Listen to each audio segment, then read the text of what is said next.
கர்த்தருடைய நாமத்தினால் உங்கள் அனைவரையும் வாழ்த்துகிறேன். மத்தேயு எழுதிய சுவிசேஷம் அதிகாரம் 8. அவர் மலையிலிருந்து இறங்கின போது திரளான ஜனங்கள் அவருக்கு பின் சென்றார்கள். அப்பொழுது குஷ்டரோகி ஒருவன் வந்து அவரை பணிந்து, ஆண்டவரே, உமக்கு சித்தமானால் என்னை சுத்தமாக்க உம்மால் ஆகும் என்றான். இயேசு தமது கையை நீட்டி அவனை தொட்டு, எனக்கு சித்தம் உண்டு, சுத்தமாகு என்றார். உடனே குஷ்டரோகம் நீங்கி அவன் சுத்தமானான். இயேசு அவனை நோக்கி, இதை நீ ஒருவருக்கும் சொல்லாதபடி எச்சரிக்கையாயிரு. ஆயினும் அவர்களுக்கு சாட்சியாக நீ போய் ஆசாரியனுக்கு உன்னை காண்பித்து மோசே கட்டளையிட்ட காணிக்கையை செலுத்து என்றார். இயேசு கப்பர்நகூமில் பிரவேசித்த போது 100க்கு அதிபதி ஒருவன் அவரிடத்தில் வந்து, ஆண்டவரே, என் வேலைக்காரன் வீட்டிலே திமிர்வாதமாய் கிடந்து கொடிய வேதனைப்படுகிறான் என்று அவரை வேண்டிக் கொண்டான். அதற்கு இயேசு, நான் வந்து அவனை சொஸ்தமாக்குவேன் என்றார்.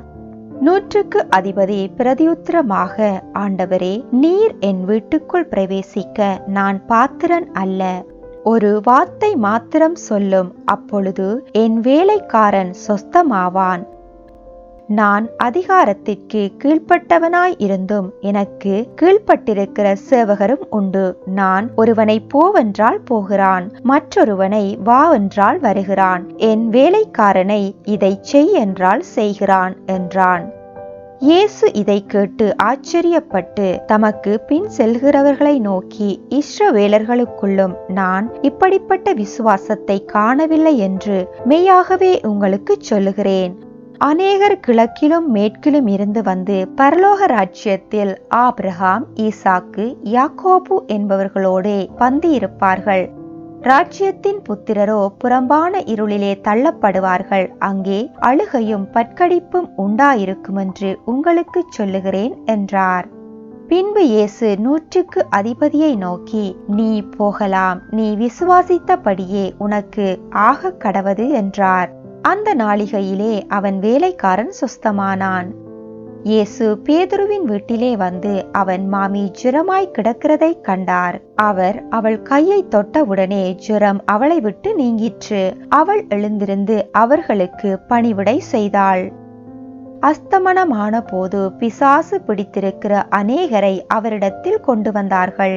அவர் அந்த ஆவிகளை தமது வார்த்தையினாலே துரத்தி பிணியாளிகள் எல்லாரையும் சொஸ்தமாக்கினார். அவர் தாமே நம்முடைய பலவீனங்களை ஏற்றுக்கொண்டு நம்முடைய நோய்களை சுமந்தார் என்று ஏசாயா தீர்க்கதரிசியினால் உரைக்கப்பட்டது நிறைவேறும்படி இப்படி நடந்தது. பின்பு திரளான ஜனங்கள் தம்மை சூழ்ந்திருக்கிறதை இயேசு கண்டு அக்கரைக்கு போக கட்டளையிட்டார். அப்பொழுது வேத பாரகன் ஒருவன் வந்து, போதகரே, நீர் எங்கே போனாலும் உம்மை பின்பற்றி வருவேன் என்றான். அதற்கு இயேசு, நரிகளுக்கு குழிகளும் ஆகாயத்து பறவைகளுக்கு கூடுகளும் உண்டு, மனுஷகுமாரனுக்கோ தலை சாய்க்க இடமில்லை என்றார். அவருடைய சீஷர்களில் வேறொருவன் அவரை நோக்கி, ஆண்டவரே, முன்பு நான் போய் என் தகப்பனை அடக்கம் பண்ண எனக்கு உத்தரவு கொடுக்க வேண்டும் என்றான். அதற்கு இயேசு, மரித்தோர் தங்கள் மரித்தோரை அடக்கம் பண்ணட்டும், நீ என்னை பின்பற்றி வா என்றார்.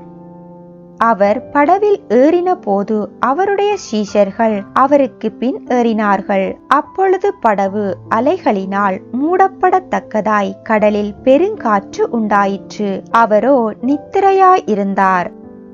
அப்பொழுது அவருடைய சீஷர்கள் வந்து அவரை எழுப்பி, ஆண்டவரே, எங்களை இரட்சியும், மடிந்து போகிறோம் என்றார்கள். அதற்கு அவர், அற்ப விசுவாசிகளே, ஏன் பயப்படுகிறீர்கள் என்று சொல்லி எழுந்து காற்றையும் கடலையும் அதட்டினார். உடனே மிகுந்த அமைதல் உண்டாயிற்று. அந்த மனுஷர்கள் ஆச்சரியப்பட்டு, இவர் எப்படிப்பட்டவரோ, காற்றும் கடலும் இவருக்கு கீழ்ப்படுகிறதே என்றார்கள். அவர் அக்கரையிலே கெர்கசேனர் நாட்டில் வந்தபோது பிசாசு பிடித்திருந்த 2 பேர் பிரேத கல்லறையிலிருந்து புறப்பட்டு அவருக்கு எதிராக வந்தார்கள். அவர்கள் மிகவும் கொடியராய் இருந்தபடியால் அந்த வழியாக ஒருவனும் நடக்கக்கூடாதிருந்தது. அவர்கள் அவரை நோக்கி, இயேசுவே, தேவனுடைய குமாரனே, எங்களுக்கும் உமக்கும் என்ன? காலம் வரும் முன்னே எங்களை வேதனைப்படுத்த இங்கே வந்தீரோ என்று கூப்பிட்டார்கள். அவர்களுக்கு கொஞ்ச தூரத்தில் அநேகம் பன்றிகள் கூட்டமாய் மேய்ந்து கொண்டிருந்தன. அப்பொழுது பிசாசுகள், நீர் எங்களை துரத்துவீரானால் நாங்கள் அந்த பன்றி கூட்டத்தில் போகும்படி உத்தரவு கொடும் என்று அவரை வேண்டிக் கொண்டன. அதற்கு அவர், போங்கள் என்றார். அவைகள் புறப்பட்டு பன்றி கூட்டத்தில் போயின. அப்பொழுது பன்றி கூட்டமெல்லாம் உயர்ந்த மேட்டிலிருந்து கடலிலே பாய்ந்து ஜலத்தில் மாண்டு போயின. அவைகளை மேய்த்தவர்கள் ஓடி பட்டணத்தில் சென்று இந்த சங்கதிகள் எல்லாவற்றையும் பிசாசு பிடித்திருந்தவர்களுக்கு சம்பவித்தவைகளையும் அறிவித்தார்கள். அப்பொழுது அந்த பட்டணத்தார் யாவரும் இயேசுவுக்கு எதிர்கொண்டு வந்து அவரை கண்டு தங்கள் எல்லைகளை விட்டு போகும்படி அவரை வேண்டிக் கொண்டார்கள். மற்றுமொரு பதிவில் சந்திக்கலாம். கர்த்தருடைய நாமத்துக்கு மகிமை உண்டாவதாக.